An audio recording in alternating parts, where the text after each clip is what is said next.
Yaşıl gözlü. Yaşıl gözlüler çiğniyorite. Bakımcı show. Salam. Bedenden tanışmay, yanlış mı yani tanışmay. Dedim seni mavadan yalvardım, beni tutan şol yalvarıştı. Söyle her yere verilme, gelir öz vatanına öz yerine. Ben sen yaşıl gözlerinde gördüm sonra olan cevabı ne? Söyle sen acı feci hasretten mahveden tesirle güçü. Sağ sevgi.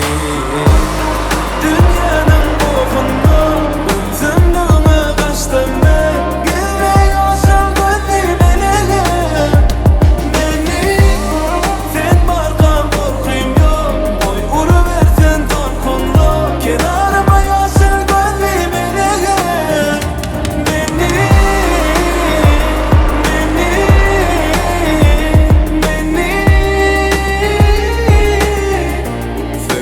yaşıl gözlü. Tapayfam ol yap oy vermerin. Diyenim sen söyle bağımı diyen gurrunların. Cevabı seni öykölödörün. Deysem karşılığını çıtıp ağzıma öykünlögün aşkabat. Sadam seni ovadan aşkabat yani. Gönlün at senin yüreğinde yaşamak.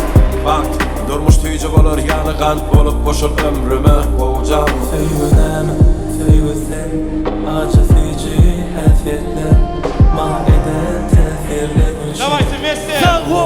Sevgi. Dünyanın bokunda özümlüğüme kaçtım ben. Gülme yaşıl gözlü belele.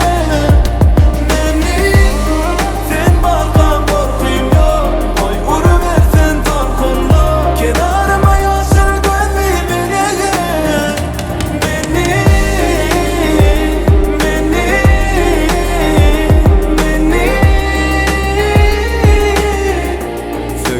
yaşıl gözlü.